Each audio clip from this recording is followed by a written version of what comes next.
Pessoal, bom dia. Estamos aqui hoje, né, no dia 7 de abril, aí, pós-Semana Santa, a nossa aula de quarta-feira aqui de Direito Constitucional. Né? Estava vendo aqui agora, a gente está adiantado, né? Vimos bastante coisa até então.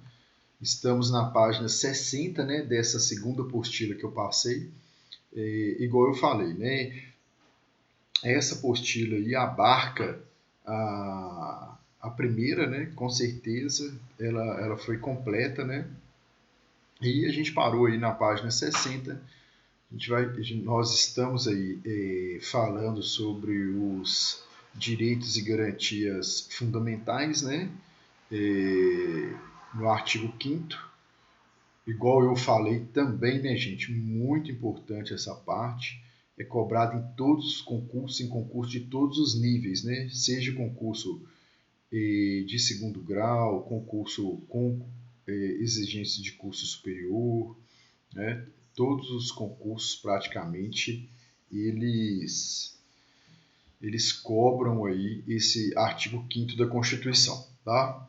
Estou vendo que a sala hoje está vazia, né? Não tem alunos, muito provavelmente por causa do horário, né?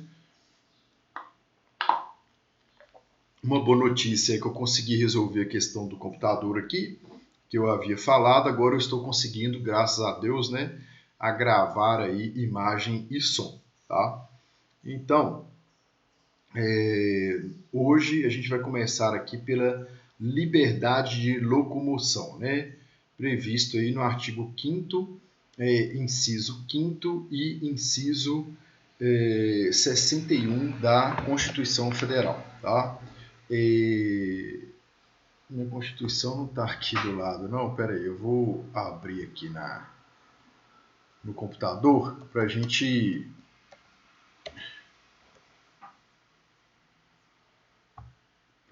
dar uma olhada aqui, tá? Para eu dar uma lida, porque igual eu falei com vocês, é muito importante, né, que vocês peguem aí esse hábito, né, gente, de ler as leis, tá? Eu tenho falado isso em todas as aulas minhas, tá? Que é muito importante. Então, vamos lá. O inciso 5º do artigo 5º aí, desculpa, o inciso 15º, né, do artigo 5º da Constituição, ele fala o seguinte, ó, é livre a locomoção no território nacional em tempo de paz, podendo qualquer pessoa, nos termos da lei, nele entrar, permanecer ou dele sair, tá? E o inciso 61, deixa eu ler aqui. O que o 61 fala? Às vezes o computador, você vai passar de lado aqui, você vai lá para longe, né?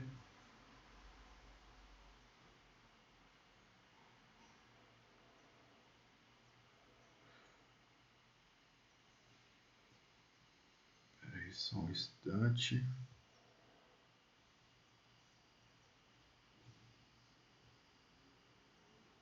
Ninguém será preso senão em flagrante delito ou por ordem escrita e fundamentada de autoridade judiciária competente, salvo nos casos de transgressão militar ou crime propriamente definidos em lei. Então, percebe-se, né, pela leitura dos respectivos dispositivos legais aí, que a liberdade de locomoção está querendo dizer o seguinte, né, que a gente pode transitar, todos nós, né, em tempos de paz, né, podemos transitar livremente no território nacional, podendo entrar e nele permanecer, né, nos termos da lei. É lógico que uma pessoa que for estrangeira aí tem que preencher lá os requisitos burocráticos necessários aí para entrarem no Brasil, né, eventualmente exigidos, e para permanecer também, né? E pode, inclusive, entrar com seus bens e dele sair com seus bens, igual está aqui, né, nos termos da lei. Se for necessário para a entrada deste bem, apresentar algum documento que for exigência aí da República Federativa do Brasil, obviamente a parte terá que apresentar, né? Então, nesse sentido, né, salvo nos casos de transgressão militar ou crime propriamente militar, definidos em lei, né, tudo deve ser definido em lei, né, ninguém será preso senão em flagrante delito ou por ordem escrita e fundamentada de autoridade judiciária competente. Então, o flagrante delito é lógico, né, gente? Se a pessoa for cometendo algum crime ali e for pego em flagrante, ele vai ser preso e vai responder nos termos da lei, né? Ou, às vezes, também a autoridade policial, né, faz um pedido lá, eventualmente, de um pedido de prisão preventiva de determinada pessoa que está sendo investigada, submete, né, à apreciação da autoridade judiciária, né, ou seja, do juiz competente, e o juiz eventualmente pode aí conceder ou não essa ordem, tá? Esse direito poderá ser restringido na vigência de estado de defesa, né, quando se cria a possibilidade de prisão por crime de Estado, né, determinada pelo executor da medida, exceção à regra acima exposta, né? Então, no caso, né, igual a gente foi falado lá, aqui é em tempos de paz. Isso que foi falado anteriormente é considerando o tempo de paz. Claro que em situações excepcionais, por exemplo, se o Brasil declarar guerra contra a Argentina, por exemplo, né, e entrar uma Argentina que talvez aí vai poder prender aquele argentino, né, alguma coisa mais ou menos nesse sentido, tá bom? O próximo inciso aí é o direito de reunião do artigo 5º, inciso 16, tá? Da Constituição, que também é um direito de suma importância, né? Para um Estado democrático brasileiro, né? Porque muitas vezes é a partir da reunião, né, das pessoas que se definem ali estratégias para lutar, às vezes, com algo que não está sendo bom para o país, para aquela sociedade, para aquele meio social ali, né?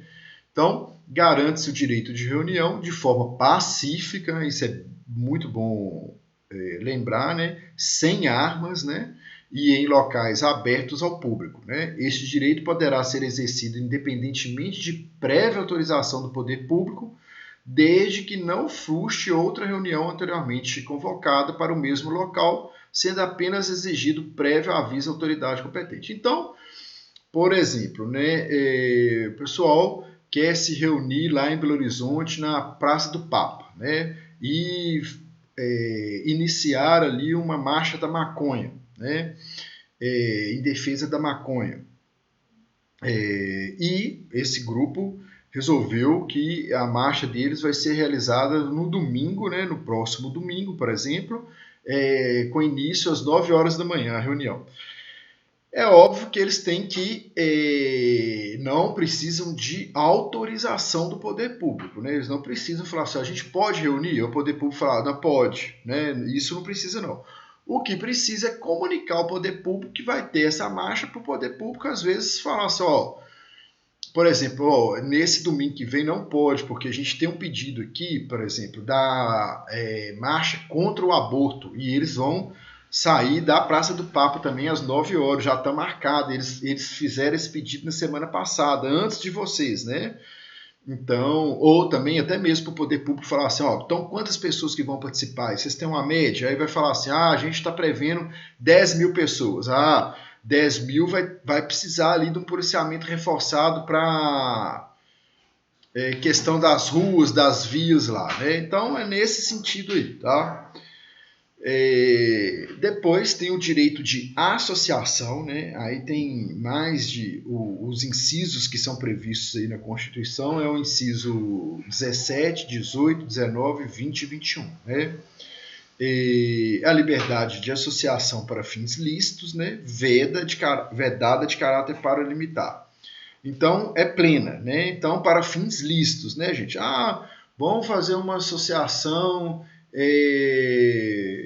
para uma associação para cuidar dos animais, né, os animais de rua de determinada cidade. Pode fazer? Pode, né, gente? É uma associação para fins lícitos, para um fim aí, inclusive nobre, né? Agora, vamos fazer uma associação para depor o Congresso, né? Uma associação para depor o Congresso com o uso de armas. Pode? Não, não pode, né? Por quê? Isso aí teria um caráter paralimitar e é ilícito a gente querer depor o Congresso por intermédio de uso de força, né? Teria que ser de outra forma, nem sei, né? Teria que ser através de voto. Nosso Congresso é muito bom, né? Para ser deposto, só que não, peraí.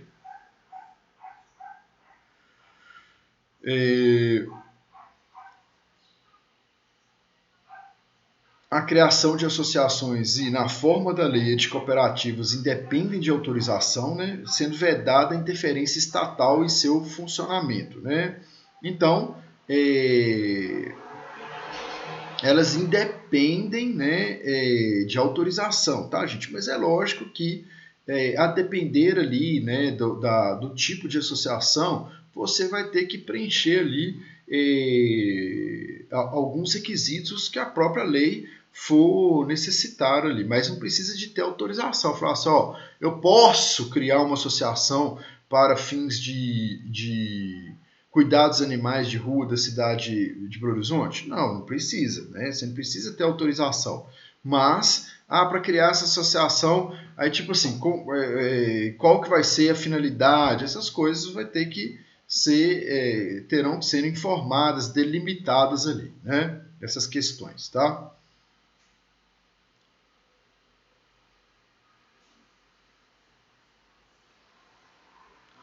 Tem também elas, né, evidentemente, autonomia aí para formular os seus estatutos, tá?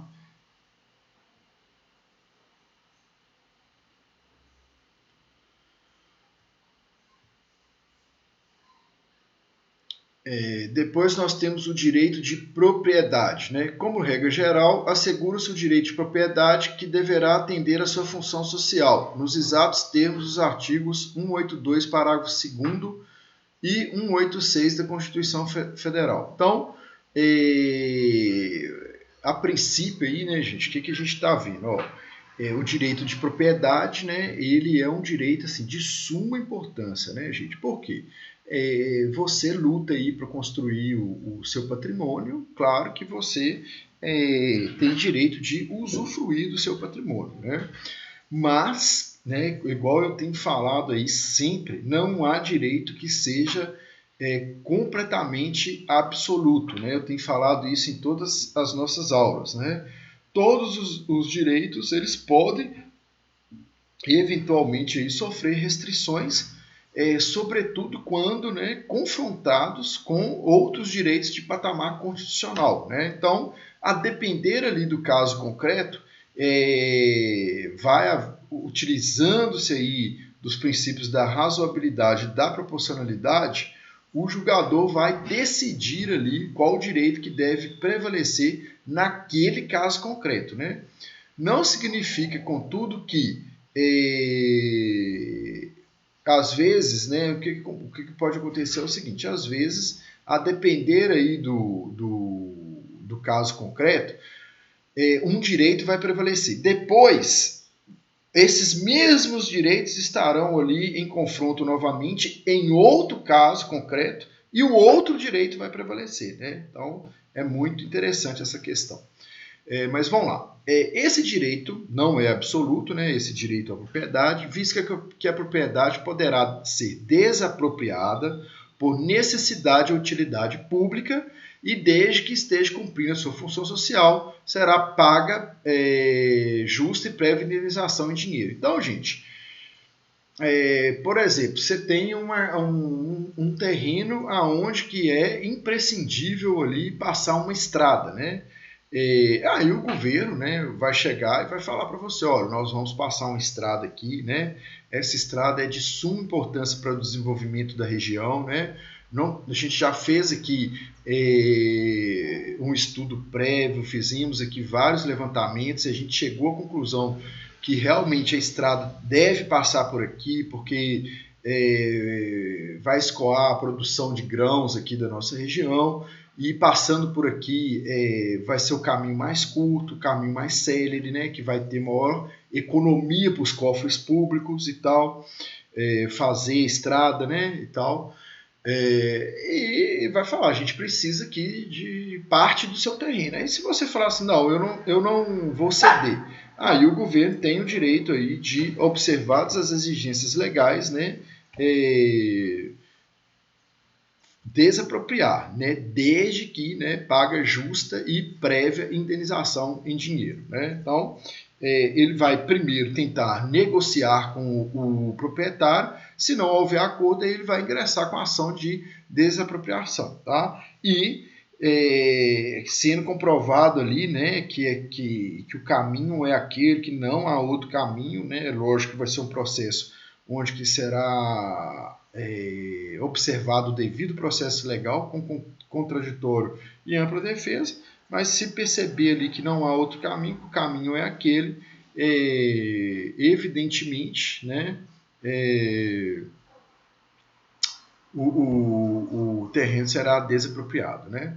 Por outro lado, caso a propriedade não esteja atendendo a função social, né, poderá haver a chamada desapropriação sanção pelo município com pagamentos em títulos da dívida pública, né, ou com os títulos da dívida agrária pela União Federal para fins de reforma agrária, né, não abrangendo nessa última hipótese de desapropriação para fins de reforma agrária a pequena e média propriedade rural, assim definida em lei, né, e não tendo seu proprietário outra e a propriedade produtiva, né? Então, a gente vê aí que para essa questão da função social deve ser atendidos aí determinados requisitos, né, gente, para que haja a sua desapropriação em razão do não atendimento da função social, né?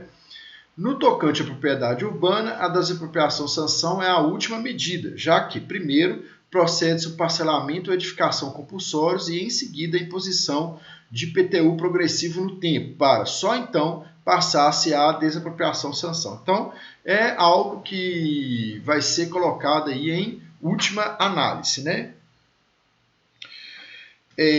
Com a redação conferida ao artigo 156, parágrafo 1º, né, sem prejuízo da progressividade no tempo a que se refere o artigo 182, o IPTU poderá ser progressivo em razão do valor do imóvel, né, e ter alíquotas diferentes de acordo com a localização a localização do imóvel, né, dependendo, para essa última hipótese, de caráter nitidamente extrafiscal, de edição de plano diretor, estabelecendo as exigências fundamentais de ordenação da cidade. Então,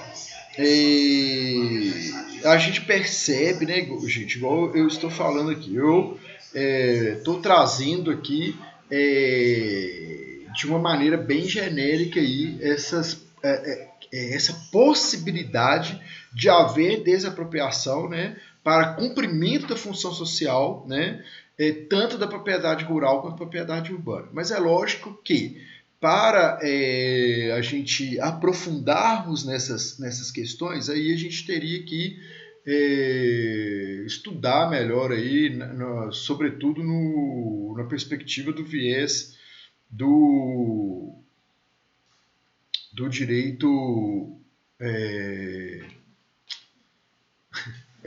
Peraí, só um instante, gente. Eu vou só parar aqui um pouco, só para levar minha cachorra para tomar banho, tá?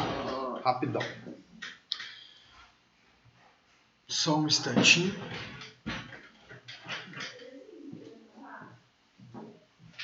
Ana Maria.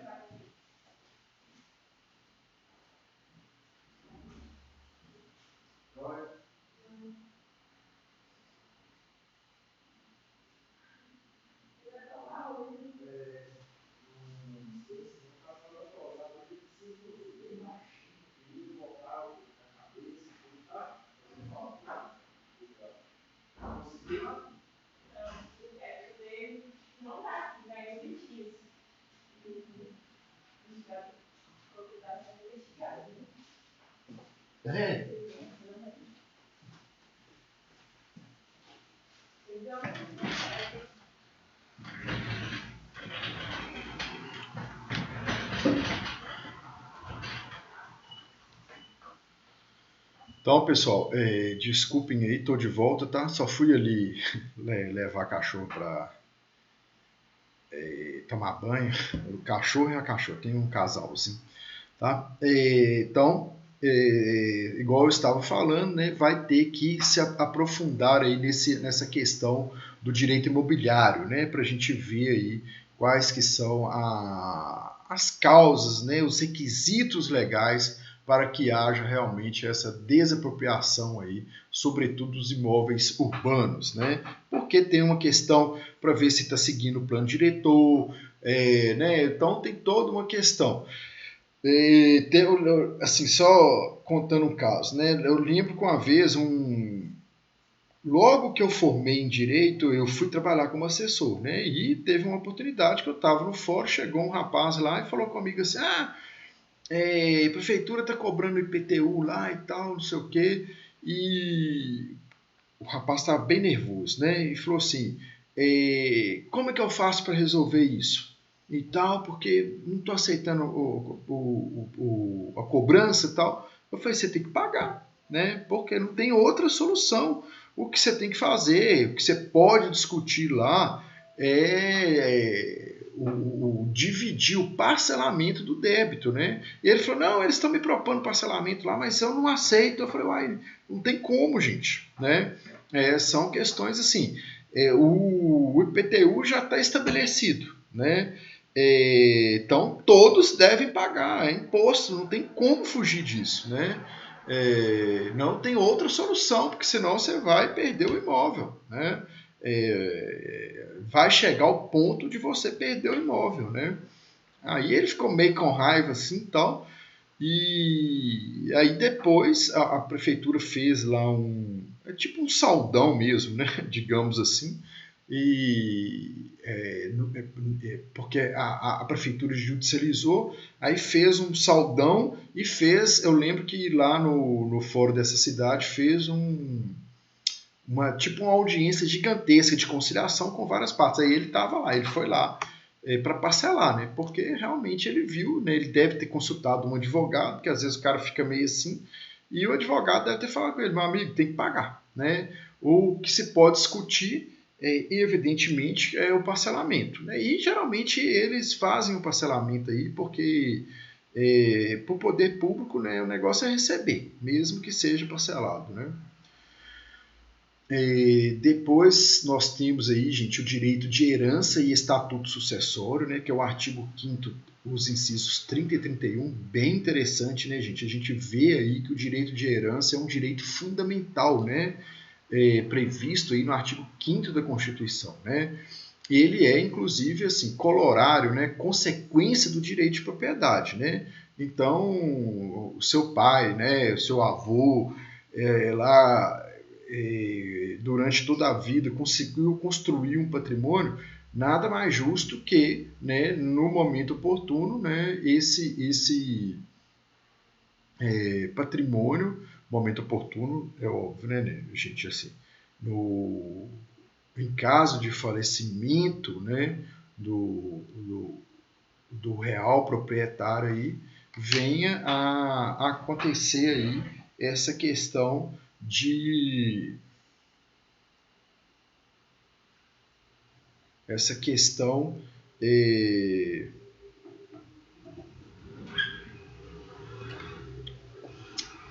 com essa questão do direito à herança aí, venha com o falecimento do real proprietário, a propriedade passa aí para os seus herdeiros, né? Então, o artigo 5º garante o direito de herança.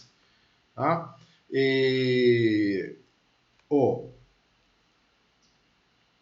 O ministro Maurício Correia, né, que era ministro do Supremo Tribunal Federal, o que ele falou? A Constituição garante o direito de herança, mas a forma como esse direito se exerce é matéria regulada por normas de direito privado, né? Então, é um direito constitucional garantido na Constituição, mas a forma, né, como ele será exercido aí é regulado pelo direito civil, né, direito privado, né? Por fim, a Constituição traz regra específica no artigo 5º, inciso 31, sobre a sucessão de bens de estrangeiros situados no país, que será regulado pela lei brasileira em benefício do cônjuge ou dos filhos brasileiros, sempre que não lhe seja mais favorável a lei pessoal do decujus. Então, se a lei do pessoal do decujus for melhor, vai ser a lei dele. Agora, se não, vai ser a lei brasileira. Né? Isso aí é uma proteção para o nosso cidadão, né? Em benefício aí dos herdeiros que tenham, que sejam filhos aí de pessoas estrangeiras, né?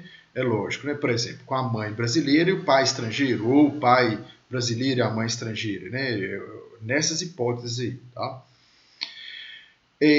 Depois a gente vai para a propriedade intelectual, que é também muito interessante, né? Que a propriedade intelectual é aquilo que você produz com seu intelecto, né? Com a sua inteligência, né? E é óbvio que isso aí tem questões aí que são que envolvem muito dinheiro, né? Vocês imaginam aí, por exemplo, se Deus me livre e guarde, o Roberto Carlos morre aí e deixa lá 30 músicas inéditas, né, que ele iria lançar, que ele estava esperando para lançar no aniversário dele de 80 anos. Né?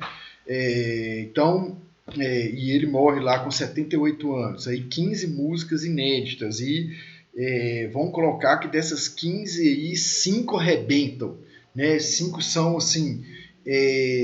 caem no gosto popular. Né? Aí vocês imaginam quantos milhões que essas músicas não faturariam. Né? Então, é uma questão assim, né, obviamente que envolve muito dinheiro. Né? Então, por isso que merece uma proteção constitucional e legal. Né? Os incisos em referência garantem o direito de propriedade... Propriedade intelectual, artigo 5º, inciso 27, 28 e 29, né, lá do artigo 5º da Constituição. Estes incisos, né, garantem o direito de propriedade intelectual, quais sejam a propriedade industrial e os direitos do autor. Né? A Constituição os define da seguinte maneira.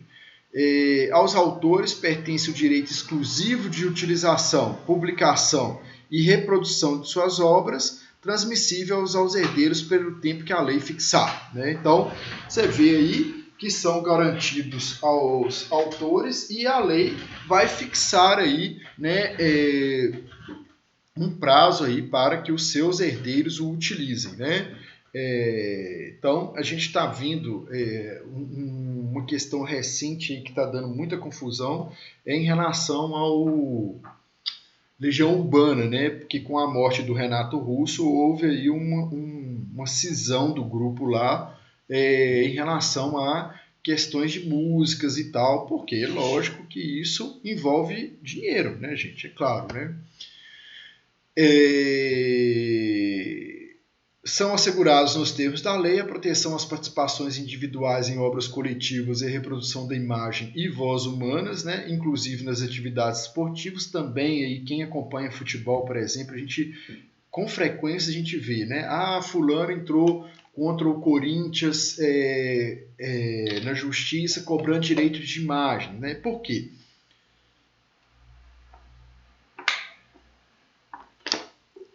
Um jogador de futebol, quando ele faz o contrato, neste contrato, né, já é incluso aí essa questão do direito à imagem. Né? O cara vai falar, ó, você vai ter o salário, por exemplo, né, de 10 mil por mês, né, mais 10 mil de direito à imagem. Então você vai receber 20 mil mensais. Aí às vezes o clube paga ali o salário e não paga o direito à imagem. Né? Esse direito à imagem é lógico que ele vai ser calculado aí de acordo com o que o time ganha daquela empresa ali, daqueles órgãos de mídia, né, que divulgam o clube. Né? Então, vocês imaginam, né, um clube igual o Corinthians, por exemplo, que tem aí espaço na mídia, tem na Rede Globo, tem na ESPN, tem na Fox Sports, né? Então, na Placar, todas as mídias esportivas divulgam, falam, né, sobre o clube. É lógico que nada mais justo que o jogador, né, que é o principal patrimônio do clube, que vai ter a sua imagem exposta, ele ganhe uma fatia aí desse valor. Aí, tipo assim, o clube vai ganhar lá, por exemplo, ó, 100 milhões por temporada, né? Aí, desses 100 milhões, o que eles vão fazer? Ó, nós temos um plantel aqui de 30 milhões, né? Ó, de 30 jogadores. Então, desses 100 milhões, 30% nós vamos passar para os jogadores, né? Que quem a imagem será utilizada, né? Tá? A proteção às participações individuais em obras coletivas e reprodução da imagem e voz humanas, inclusive nas atividades esportivas, né? Isso eu já li. O direito de fiscalização do aproveitamento econômico das obras que criarem ou de que participarem aos criadores, aos intérpretes, às respectivas representações sindicais e associativas, né?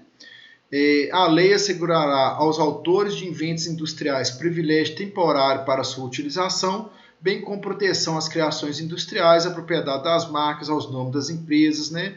Isso é óbvio, né, gente? Então, você cria lá um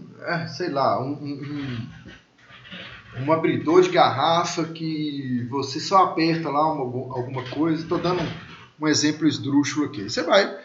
aí aquilo ali cai no gosto popular. É lógico que você tem que pensar o quê? Você está trabalhando ali em cima da criação de algo, né, que você vai ver que você vai ter um retorno muito grande com aquilo ali. É claro que na hora que aquele produto ficar pronto, que efetivamente ficar pronto, a primeira coisa que você tem que fazer é uma patente, né, e já demonstrar ali que você é o real proprietário daquela questão, né? Inventor, né?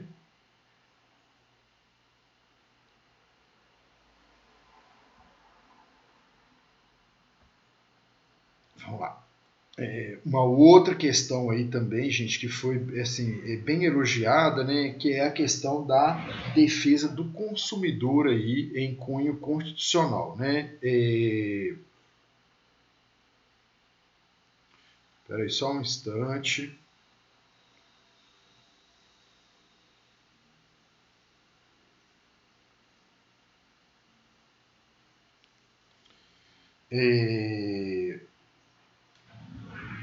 Olha só, a defesa do consumidor ela está prevista lá no inciso 32 do artigo 5º da Constituição. O Estado promoverá, na forma da lei, a defesa do consumidor, né? Então, nós temos aí o Código de Defesa do Consumidor, né? Deixa eu até ver aqui, qual que é a lei, eu acho que é 8.076, né? Espera aí, deixa eu ver aqui.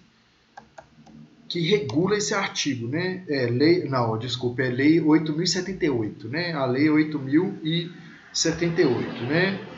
De 1990, que o Código do Consumidor ele é 2 anos depois da Constituição.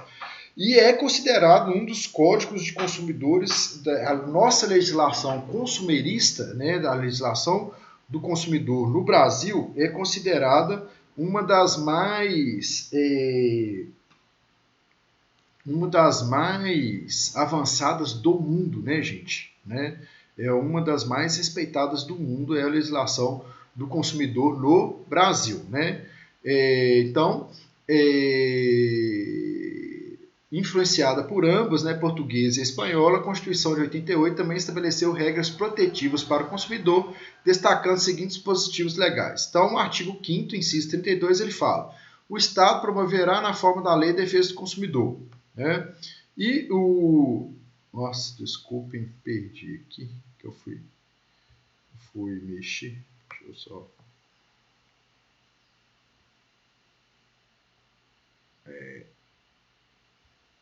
Acho que eu estava na página... isso mesmo, cheguei aqui. O artigo 24 da Constituição fala: compete à União, aos Estados e ao Distrito Federal legislar concorrentemente sobre responsabilidade por dano ao meio ambiente, ao consumidor, né? São funções institucionais do Ministério Público promover o inquérito civil e a ação civil pública para a proteção do patrimônio público social, do meio ambiente e de outros interesses difusos coletivos, né? Então, a gente tem aí vários, né, artigos aí que falam na Constituição que protegem o consumidor. E tem que ser mesmo, né, gente? Porque é a parte mais vulnerável aí nessa relação de consumo. Então, você imagina, né? Você vai lá e vai comprar vai contratar um plano de telefonia da TIM, que é uma empresa multinacional bilionária, né? E você é assalariado. Aí, se der algum problema nessa questão, nessa negociação, nada mais justo que, né, que se tenha aí uma tentativa de acordo aí, no sentido de, como se diz, né, para resolver a questão de forma, crie-se, né, mecanismos de que essa questão seja solucionada de forma que o consumidor possa estar aí em pé de igualdade. Como que vai igualar uma pessoa que é assalariada com uma empresa bilionária? Através de mecanismos processuais ali, com a inversão do ônus da prova, né? Vai criar mecanismos processuais ali, de modo que essa relação consiga ser materialmente igual, né? É mais ou menos nesse sentido aí, tá? Direito de petição e obtenção de certidões, né? O artigo 5º, 34, né? Então, isso aí também, gente, é uma questão que é decorrente do Estado Democrático de Direito, né? Então, por exemplo, vamos supor, teve aí um processo licitatório aqui na Prefeitura de Unai, né? E ganhou uma empresa que a gente pensa assim, pô, que empresa que é essa, né? Eu nunca ouvi falar dessa empresa e tal. Essa empresa não preenche bem os requisitos, não, para estar fornecendo esse tipo de material para a prefeitura, não. Aí você fica desconfiado de que houve ali um maquiamento para que aquela empresa, ali, um direcionamento, né, para que aquela empresa específica vencesse aquele processo licitatório, né? Aí o que será feito, né? Obviamente que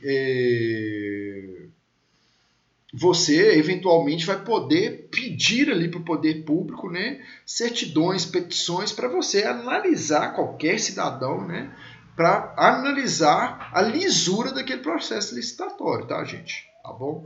É nesse sentido aí que é essa questão, né? E também informações mesmo, para você saber ali o andamento de questões públicas, né? Tá?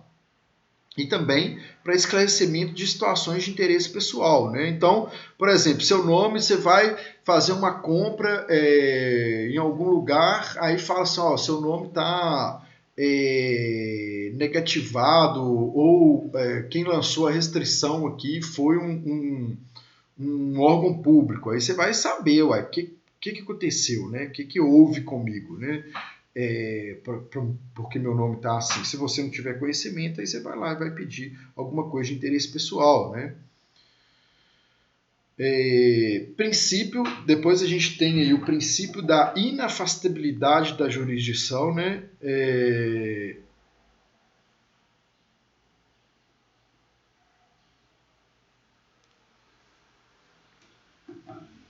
Princípio da inafastabilidade da jurisdição, tá? Artigo 5º, 35, né? O princípio da inafastabilidade da jurisdição é também nominado direito de ação, o princípio do livre acesso ao judiciário, ou conforme assinalou Pontes de Miranda, princípio da ubiguidade da justiça, né? Nesse sentido que a lei não excluirá da apreciação do Poder Judiciário lesão ou ameaça de direito, né? Que isso significa, né, gente? Nós, no nosso ordenamento jurídico, prevalece a questão da inafastabilidade da jurisdição, ou seja, todas as questões elas podem ser judicializadas, né? Então, se você, por exemplo, foi lá na prefeitura e fez lá um pedido de cancelamento de uma multa eventualmente recebida aí pelo órgão municipal. E o órgão municipal falou assim, nós vamos fazer um processo aqui para analisar a legalidade dessa multa, né? Se ela está legal ou não. Aí você fala, não, beleza. Aí fazem o processo lá e tal, demora o processo lá 2 anos e tal, chega na conclusão, na decisão lá do município que a multa é realmente devida. Se você não concordar, isso foi na esfera administrativa, né? Você pode ingressar com essa questão, você pode judicializar essa questão. Inclusive, né? Inclusive, durante o processo, no meio do processo administrativo lá, você falar assim, quer saber? Eu vou judicializar esse negócio. Você pode judicializar. Você não espera, não, a gente não precisa esperar terminar, tá?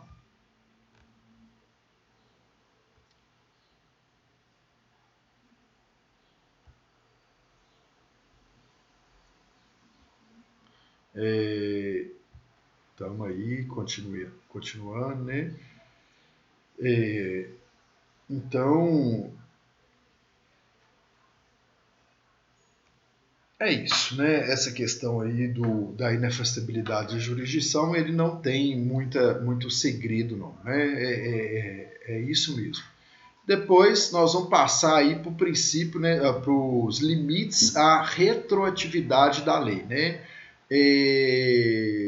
Então, o artigo 5º, inciso 36, né, que ele fala? Ó, como regra, conferindo estabilidade às relações jurídicas, o constituinte originário dispôs que a lei não prejudicará o direito adquirido, o ato jurídico perfeito e a coisa julgada. Né? Então, vocês imaginem, gente, vamos colocar, né, que você aposentou lá com 50 anos, né, que era permitido na época que você aposentar lá com 50 anos, você estava com 50 anos de idade, estou dando um exemplo esdrúxulo aqui, e 25 anos de contribuição. Aí você preencheu esses requisitos aí, aposentou. Aí depois vem uma lei e fala que para aposentadoria tem que ter 60 anos e 30 anos de contribuição, né? Vamos colocar. Aí você que, imagine, se não houvesse essa questão da retroatividade da lei, o que aconteceria, né? Ou direito adquirido e tal, a pessoa que estava aposentada ali teria que trabalhar aí mais 10 anos, entenderam? Um exemplo bem esdrúxulo, né? Mas é mais ou menos isso que visa assegurar aí. Você já está ali com uma situação que naquela época a lei permitia, né? Aí vem uma outra lei posterior e modifica aquela situação. É óbvio que essa lei posterior, ela será dali para frente, né? Ela não vai poder atingir situações jurídicas já consolidadas, né? Aí o artigo 6º aí da Lei de Introdução às Normas do Direito Brasileiro, né? Ele define o que é direito adquirido, o que é ato jurídico perfeito e coisa julgada, né? Está na apostila e depois vocês leem, viu? Tá? Opa! Vamos dando sequência. Depois a gente vai para o princípio do promotor natural, né? O artigo 5º, 53, inciso 53 lá da Constituição, né? Pessoal, só ressaltando uma questão aqui, na semana que vem nós vamos ter prova, né? Aí eu vou disponibilizar no AVA lá direitinho qual que vai ser a matéria de cada prova, tá? Podem ficar tranquilos, viu? Tá bom?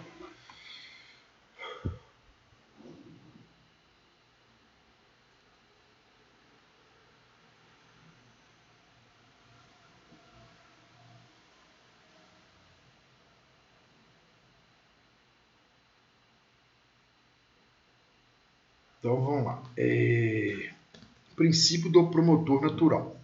Conforme já visto, é o inciso 53, né, o acusado tem um direito à garantia constitucional somente ser processado por um órgão independente do Estado, vedando-se, por consequência, a designação arbitrária, inclusive, de promotores ad hoc ou por encomenda. Né? O que é isso, gente? Por exemplo, né, vamos colocar o Lula vai ser julgado, né? Aí vai falar assim, ó, para julgar o Lula nós vamos nomear aí é fora da jurisdição dele, não é na jurisdição dele, mas eles falam assim, ó, para julgar o Lula nós vamos nomear para o ato, só para o julgamento, aquele, eu esqueci o nome dele, Damingol, é aquele promotor lá, o José das Couves, vão nomear para julgar o Lula o José das Couves, o promotor José das Couves. Não pode, né, gente? Tem que ser o promotor daquela jurisdição ali. E é isso que está querendo dizer aqui. Não pode haver, né, a nomeação de uma pessoa específica, de um promotor específico para nomear quem quer que seja, né? Não pode, tá? Isso é vedado, né?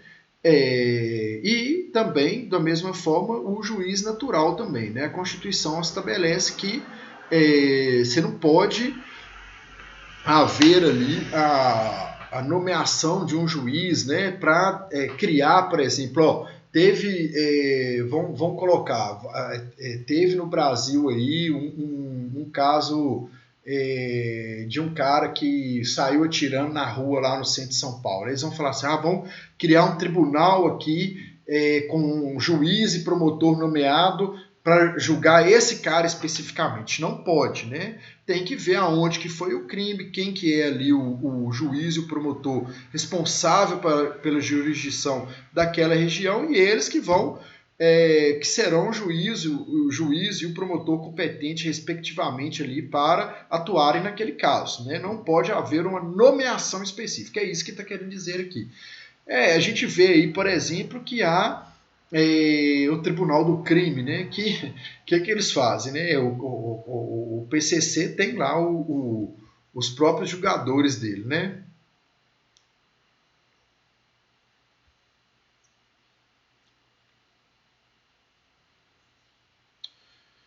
Vamos dar um intervalozinho agora, gente, que já tem 1 hora que eu estou falando, e depois eu volto aqui nesse assunto falando sobre a questão do Tribunal Penal Internacional, tá? Vamos dar um tempinho aí.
vou. Ela dos anos faz, mas o problema é que. Não, mas depois eu vou pegar ela ali, eu vou passar para os meninos pelo menos até a página, até determinada página, não tem problema não. Hoje eu vou disponibilizar ela ali.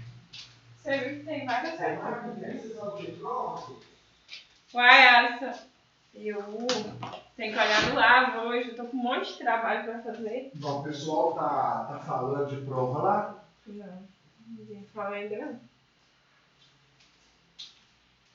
Vou ligar aqui só pra pegar a mochila dela. Pode fazer, pode pegar, pode pegar. Não esquece de marcar com a Neuza, não. E qual são os seus horários de aula? Ok, resolve esse negócio aqui, que é melhor. Esse aqui, ó. Ela falou que.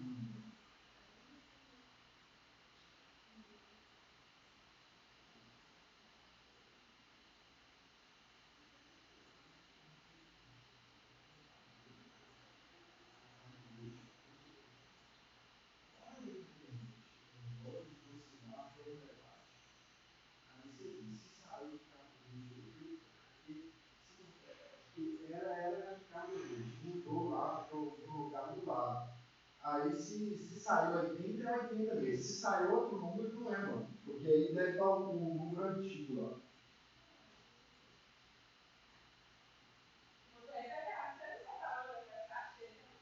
Ok.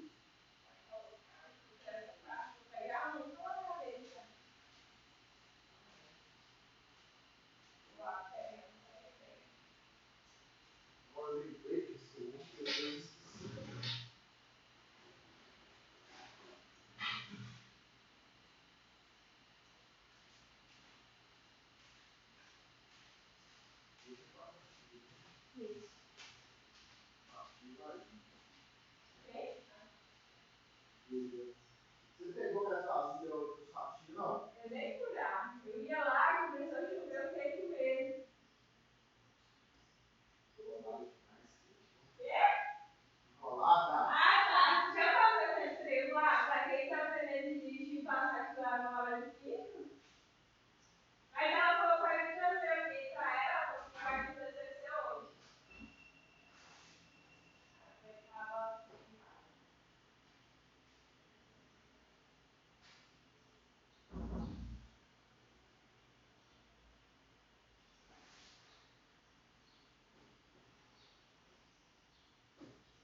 Abraço do mar.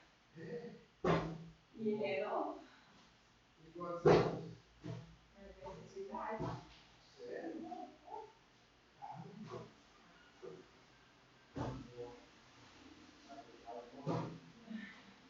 Não ajuda isso não, né? Não, ele foi ontem, fez o exame, aí eles internaram ele, agora eu não sei se internou ele hoje.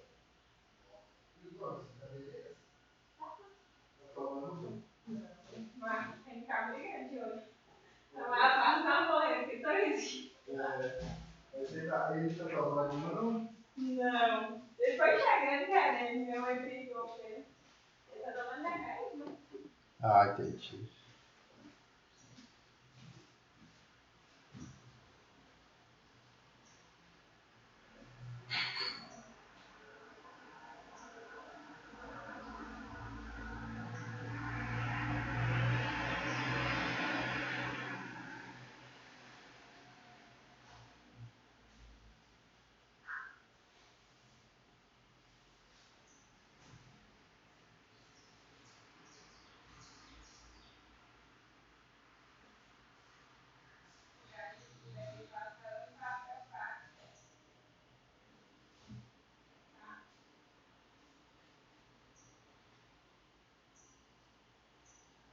O quê?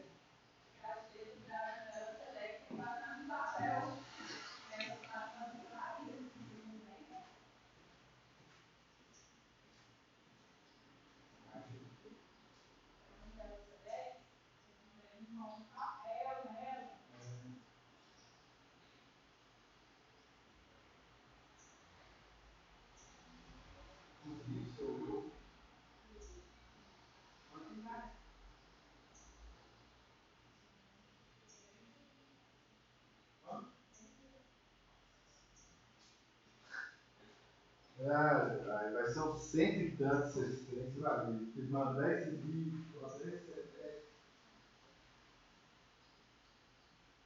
Tá bom.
Sexta-feira tem algum atendimento aí?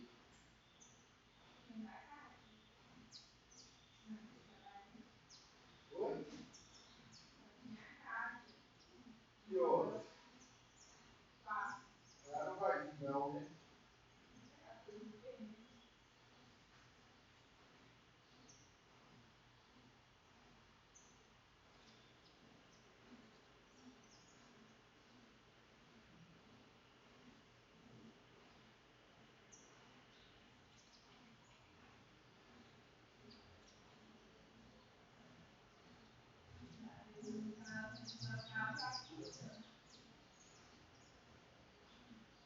Pra quê?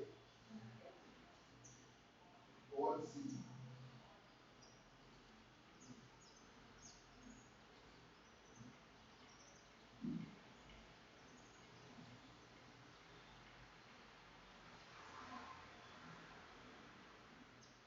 Quantos anos que aumenta?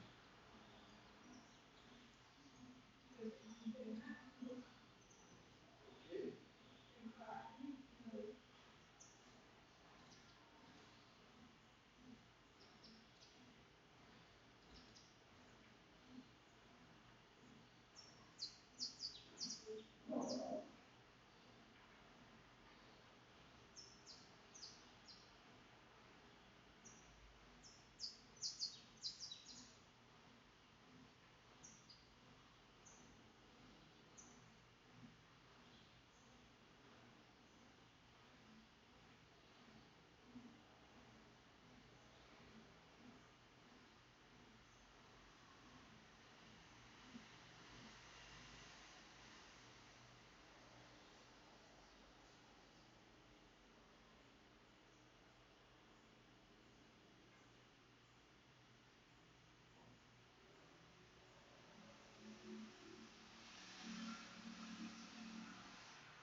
O quê, quê?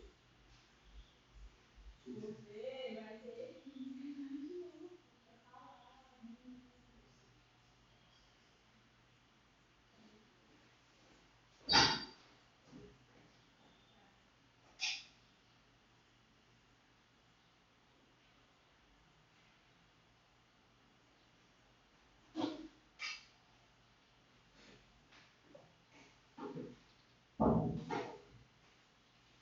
Não, não, não.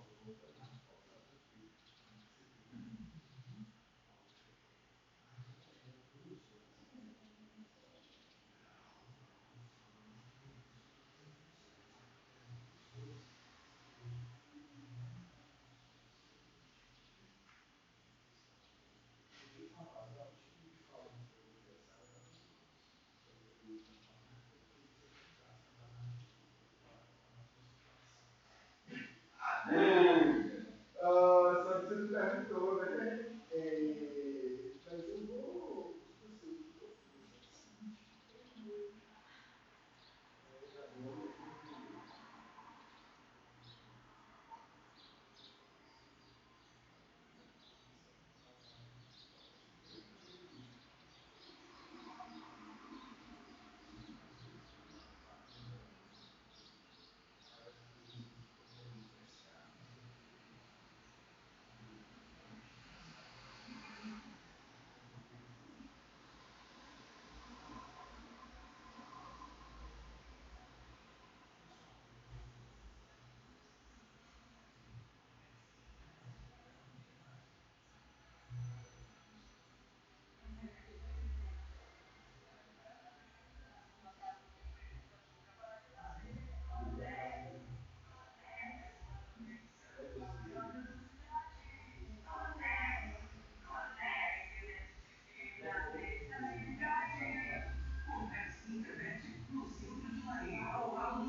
E eu sempre convido, não, né?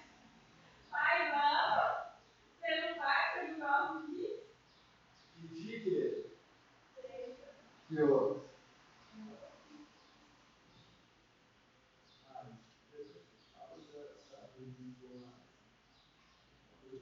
Tá?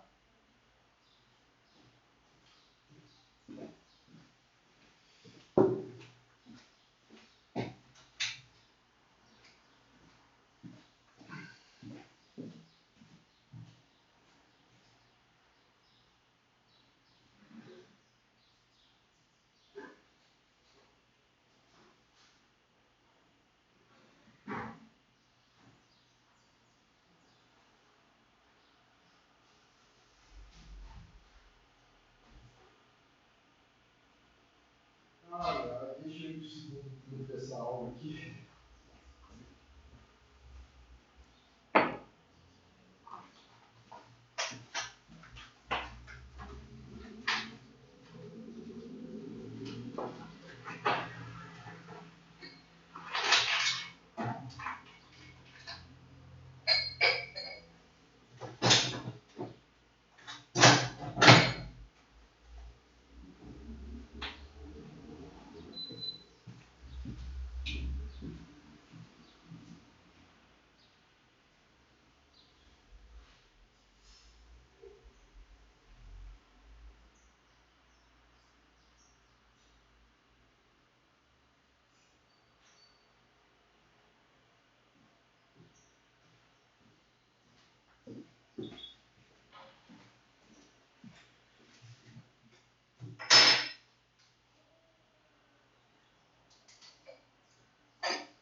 Porque, deixa eu te falar, esse número que você está enviando aqui, cara, ao meu telefone,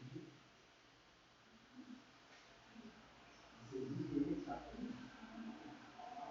o número que você fala direto com ele. Eu vou te passar os planos, você vai ligar para ele, vai passar isso.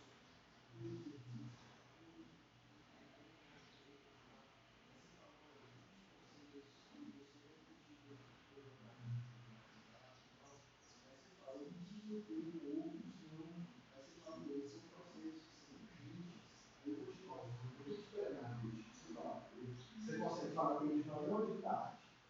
Você fica com ele umas 2 horas, aí você fala com ele, não, hoje eu fui lá hoje, comprei uma lingerie, eu estou experimentando ela aqui, você desculpa por isso que eu não estava um pouco, entendeu? Você fala, eu estou experimentando aqui, tá? Depois eu vou te mandar um vídeo. Falar que minha biblioteca foi lá. Olha, o dinheiro do Mike vai estar na conta no outro dia lá do auxílio.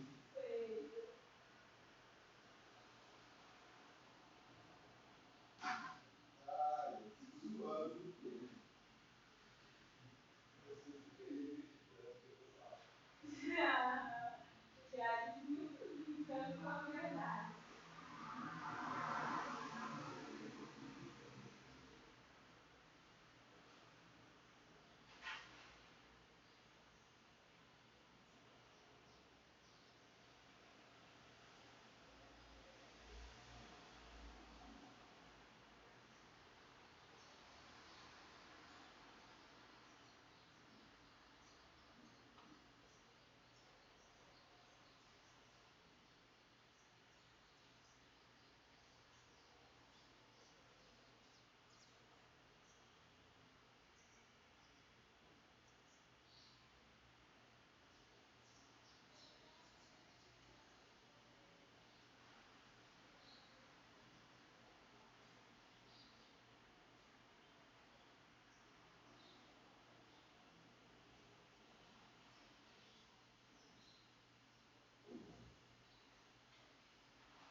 Pessoal, vamos aí dar sequência, né, na aula, depois desse pequeno intervalo. A questão é a seguinte, né, nós paramos nós estávamos falando sobre essa questão do juiz e do promotor natural, né? Ou seja, todo mundo tem direito de ser julgado, né, pelo juiz e também ter a participação ali de um promotor que seja natural. O que isso significa, né? Aquela pessoa que passou no concurso público e que é responsável por aquela região. Então, por exemplo, se eu cometo um crime aqui na cidade de Unai, né? Eu serei julgado pelo juiz, né? Aqui no caso é até juíza, né? Pela juíza que se encontra titularizada aqui na vara criminal de Unai, tá? Não pode, né? O que acontece é o seguinte: não pode eles falarem assim, o Alisson cometeu um crime em Unai. Sendo o Alisson o cometedor do crime, vão nomear um juiz específico para julgar ele, né? Vão trazer um juiz lá de Belo Horizonte, ou vão trazer um juiz lá de Patos de Minas. Não pode, né, gente? É essa que é a questão, é isso que nós estamos falando aqui. Não pode haver isso, né?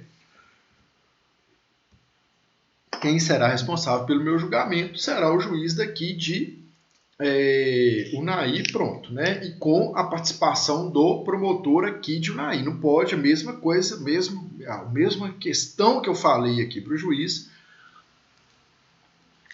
serve também para o promotor, né?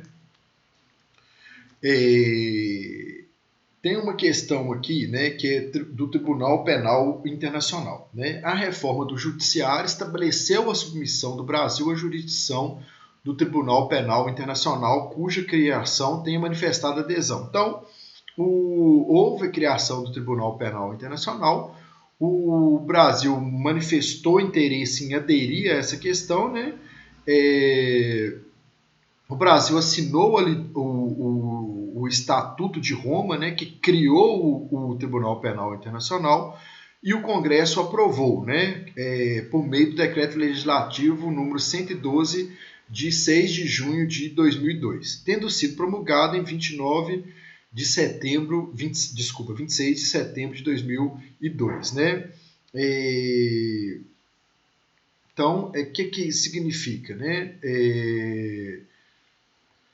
O artigo 1º do Estatuto de Roma, né, ou que criou o Tribunal Penal Internacional, ele dispõe, né, que esse Tribunal Penal Internacional será uma instituição permanente com jurisdição sobre as pessoas responsáveis pelos crimes de maior gravidade com alcance internacional, fixados nos termos do Estatuto, e será complementar às jurisdições penais internacionais, né? Consacra-se dessa forma o princípio da complementaridade, preservando o sistema jurídico interno. Então, o DPI, nessa condição aí, né, gente, de complementariedade, o que isso significa, né? Que o Tribunal Penal Internacional ele só vai atuar em complemento à jurisdição interna, vai respeitar a jurisdição interna. Eventualmente, se a jurisdição interna se entender ali que nesses crimes de maior gravidade, né,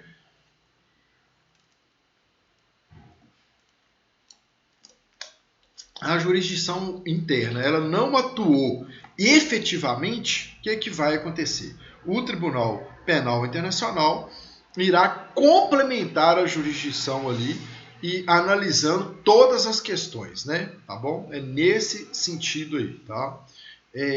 Mas por que isso pode ocorrer? Vocês imaginem, gente, né? Num governo ditatorial, né? Que eventualmente cometa aí crimes terríveis contra a sua população. É lógico que se ele for julgado ali internamente, talvez não vai ter aquela imparcialidade que se espera do Poder Judiciário, né? Talvez o Poder Judiciário vai atuar ali de forma a permitir ali determinadas situações, né, que ele acabe que o julgamento não seja julgamento justo e que a pessoa acaba saindo impune ali de determinada situação. Então, é nesse sentido que vai vir aí o Tribunal Penal Internacional, tá? Para complementar, né, o julgamento.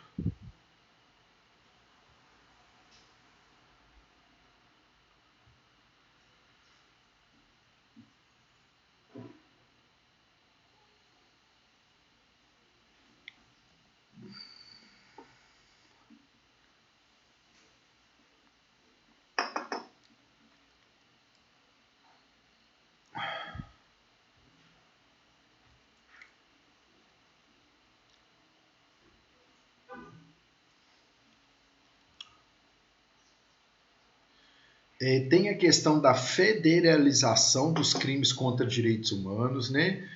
Como sabemos, a dignidade da pessoa humana é fundamento da República, isso é muito importante, viu, gente? Essa parte aqui. Que em suas relações internacionais rege-se, dentre outros, pelos princípios da prevalência dos direitos humanos, do repúdio ao terrorismo e ao racismo, e pela cooperação entre os povos para a progressão da humanidade, né? Os direitos da pessoa humana, nos termos do artigo 34, inciso 7º-B, foram erigidos a princípios sensíveis, a ensejar até mesmo a intervenção federal nos estados que os estiverem violando, né? Então, assim, na hipótese de descumprimento e afronta a direitos humanos no território brasileiro, a única e exclusiva responsável no plano internacional será a União, não podendo invocar a cláusula federativa, nem mesmo lavar as mãos dizendo ser problema do Estado ou município, né? Então, quer dizer, não tem como. Isso aí, por força da Constituição, a União terá que intervir, né? Tá bom? Nesse sentido, adequando o funcionamento do Judiciário brasileiro ao sistema de proteção internacional dos direitos humanos, a emenda constitucional número 45 de 2004 fez a seguinte previsão: aos juízes federais compete processar e julgar as causas relativas a direitos humanos a que se refere o parágrafo 5º deste artigo. Nas hipóteses de grave violação de direitos humanos, o Procurador-Geral da República, com a finalidade de assegurar o cumprimento de obrigações decorrentes de tratados internacionais de direitos humanos, dos quais o Brasil seja parte, poderá suscitar perante o STJ, em qualquer fase do inquérito ou processo, incidente de deslocamento de competência para a Justiça Federal. Tá? Então ele vai poder aí pedir, né, requerer, suscitar perante aí o STJ, né, deslocamento da competência para a Justiça Federal, né? Segundo o STJ, né, o deslocamento da competência do juiz estadual para o federal vai depender do preenchimento dos seguintes pressupostos: existência de grave violação a direitos humanos, né, risco de responsabilização internacional decorrente do descumprimento de obrigações jurídicas assumidas em tratados internacionais, né, e incapacidade das instâncias e autoridades locais em oferecer respostas efetivas.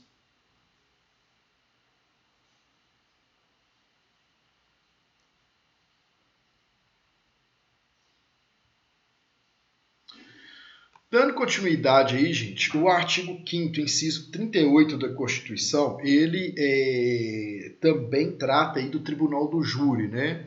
Então, a Constituição reconhece a instituição do júri com a organização que lidera a lei, assegurando a plenitude da defesa, o sigilo das votações, a soberania dos vereditos, a competência para o julgamento dos crimes dolosos contra a vida, né?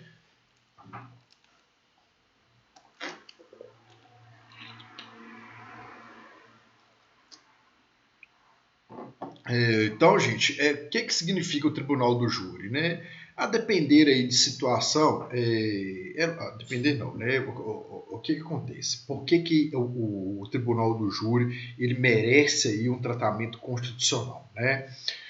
É lógico, gente, que o crime de homicídio ele vai trazer um abalo, né, para a ordem pública ali de dada sociedade, né? Então, por exemplo, aqui na cidade de Unai ocorre o homicídio de uma mulher, né, por exemplo, né? É claro que esse crime, por exemplo, vai trazer um abalo para a sociedade daqui de Unai. Nada mais justo, né, do que as pessoas daqui, ou seja, o tribunal formado por pessoas da sociedade daqui, façam o julgamento desse processo, né? E, claro, né, o acusado ali de ter realizado, ter feito esse homicídio, ele tem o direito de uma defesa plena, né? Claro, né?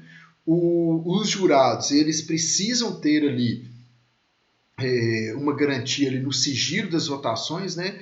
Para se for acusar ou não a pessoa, tem que saber ali, né? Tipo assim, opa, por exemplo, se for condenar, né? Para não criar uma situação de risco para aquele jurado, né? Porque eu votei pela condenação. Aí o cara vai poder querer vingar ali efetivamente, né, daquela pessoa, o réu, né? Então tem que ter, essa votação tem que ser sigilosa para ele não saber ali quem efetivamente tenha votado contra ele, por exemplo, né? O próximo inciso aí é o 39, né? E o inciso 39 e o 35, tá?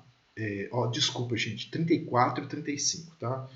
Legalidade e anterioridade da lei penal incriminadora e retroatividade da lei penal impégios, né? Ou seja, para prejudicar. Quer dizer, a lei penal ela não vai retroagir, né, gente? A não ser que for para beneficiar o réu. Então, por exemplo, se a gente dá aqui um crime de furto, né? Furto simples, vamos colocar que hoje ele seja aí punido com 2 anos, né? A pena para ele seja máxima de 2 anos. Se amanhã colocarem que esse crime ele vai ser de 3 anos, né? A pena máxima, aí a pessoa que cometeu o crime hoje, ela não vai poder ser, né, inserida nessa regra que determinou que a partir de amanhã esse crime vai ser pena de 3 anos, né? Porque senão vai prejudicá-lo ali, entendeu? Agora, por outro lado, se falar que esse crime vai ter pena de 1 ano, ou seja, vai melhorar, aí vai inserir ali, o cara vai ser beneficiado com essa regra, tá, gente? Tá bom? É nesse sentido aí. A retroatividade da lei penal mais benéfica ela é permitida. Agora, a lei penal pior, que piora a situação, né, que aumenta o crime aí, ela não pode retroagir, tá? Isso, gente, vocês têm que ter muita atenção, dê uma lida nisso aí. Não tem muito segredo, não, mas isso cai muito em concurso, tá? Eles cobram muito isso aí. Eles dão um casozinho ali concreto, né? E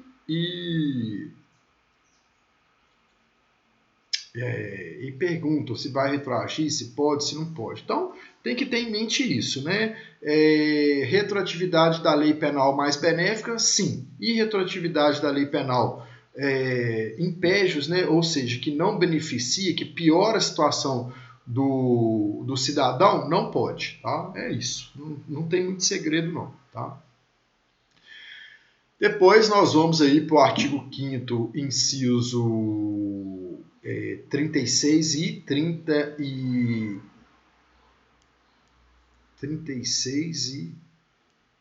39, né, da Constituição. O que ele fala, né? Esses incisos aí. Partes discriminatórias, crimes inafiançáveis e insuscetíveis de graça ou anistia e crimes inafiançáveis e imprescritíveis, né? Então, discriminação atentatória dos direitos e liberdades fundamentais será punida pela lei. Prática de racismo, crime inafiançável e imprescritível, sujeito à pena de reclusão, né? Então,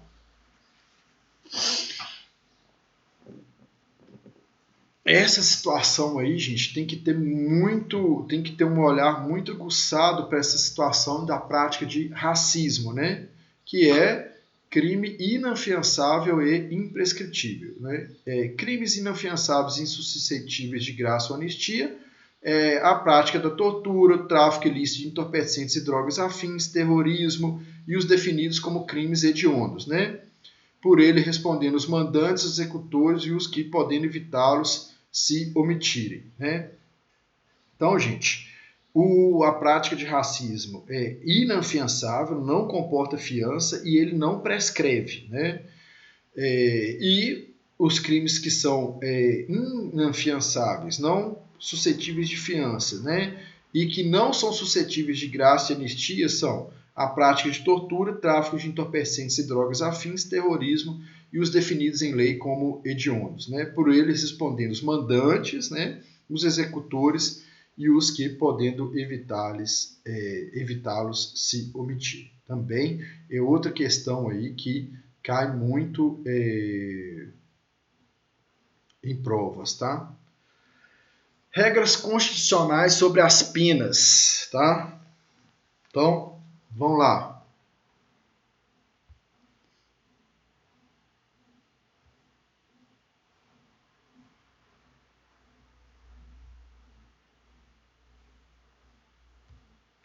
Só um instante. A pena é personalíssima, né? O que é isso, gente? Se eu cometi um crime, não tem como a minha, por exemplo, se eu fosse casado, a minha esposa pagar a pena para mim, não tem como, né? Ou minha mãe, ou meu pai, ou meu irmão, não tem jeito. E eu que tenho que pagar pelo que eu fiz, tá?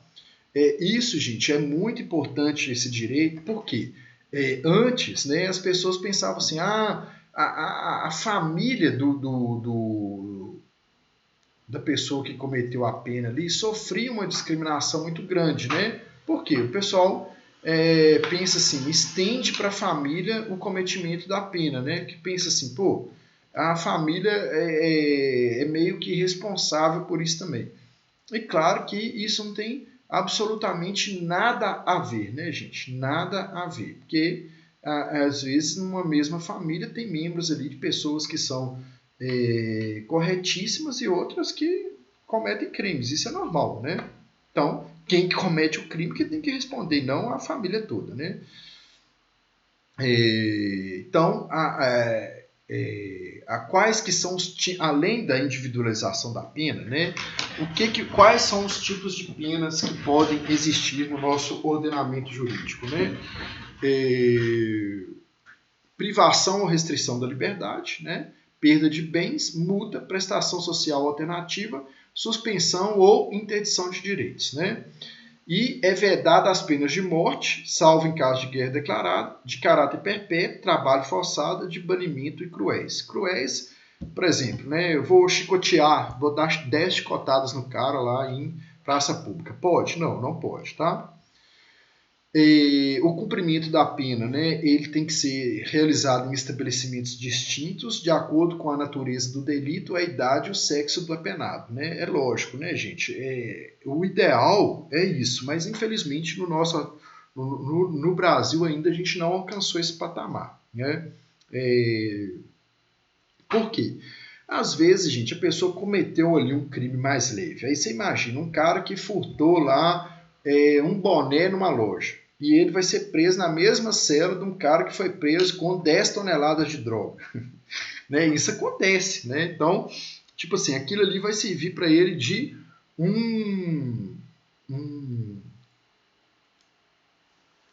como se diz, né? Vai servir para ele de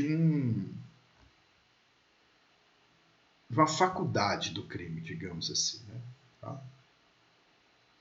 Então, depois nós vamos aí os direitos assegurados aos presos, né? Tem respeito à integridade física e moral, né? Asseguram-se às presidiárias condições para que possam permanecer com seus filhos durante o período de amamentação, né? Ao juiz competente, o preso ele tem direito de comunicação imediata, né? Ao juiz competente, à família ou à pessoa por ele indicada. Informação ao preso de seus direitos, né, dentre os quais de permanecer calado, né, identificação dos responsáveis por sua prisão ou por seu inquérito policial, né, interrogatório lá policial, Depois a gente tem aí as regras de extradição, né? O brasileiro nato nunca será extraditado.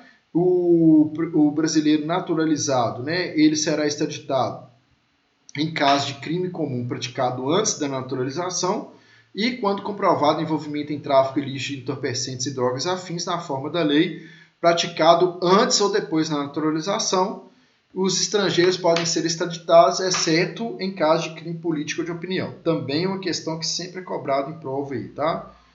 Tem a presunção de inocência, que deu maior confusão recentemente, né? Porque foi aí alvo de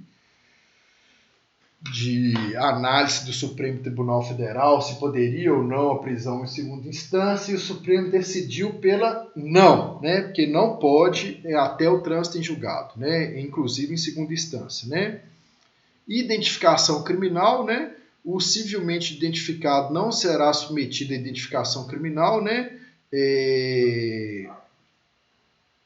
Salvo nas hipóteses previstas em lei. Então, tipo assim, o cara chegou lá, ele apresentou lá o documento civil, aí eles não vão fazer ali uma identificação criminal, não. A não ser, né, que o delegado ou responsável pela prisão ali tenha desconfiança ali da identificação. Isso é muito comum, tá, gente? Às vezes a pessoa chega e apresenta um documento falso ali com o intuito de se livrar, né? Porque às vezes o cara tem uma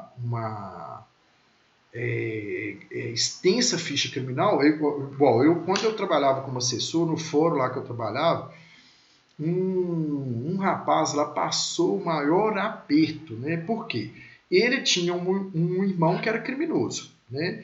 E ele próprio, ele trabalhava inclusive como segurança, né? Ele era mecânico e trabalhava como segurança, quer dizer, era um cara ali que tinha a vida dele pautada toda no trabalho, era todo certinho. E o irmão dele envolvido com crime. O que o irmão dele fez? O irmão dele, uma vez, pegou o documento de identificação, né, dele e saiu com ele. E envolveu no crime. Na hora lá que ele foi identificar para a polícia, ele apresentou, o criminoso, o irmão criminoso, apresentou o documento civil do irmão que não era criminoso. Como eles tinham, né, eram irmãos e tinham fisionomia parecida, eles acreditaram, falaram, não, é esse aqui mesmo. Só que, o que aconteceu? Esse irmão, né, que não era criminoso, acabou ficando lá com uma ficha criminal. Aí teve uma oportunidade que ele foi lá tirar o nada consta dele, certidão de antecedentes criminais, justamente para entrar numa empresa de segurança, né? Aí falaram, não, você está com passagem aqui. Ele falou, uai. Aí foi ver, e era ainda em outra cidade, né? Em outro estado, né? Inclusive, era até no Espírito Santo. Aí ele falou, não, gente, mas não sou eu. Aí ele foi pensando, falou, não, meu irmão tá para lá. Ele deve ter pego minha identidade. Aí até ele levou assim quase um ano para resolver essa questão, gente. Deu muito trabalho para ele, né? Infelizmente, né?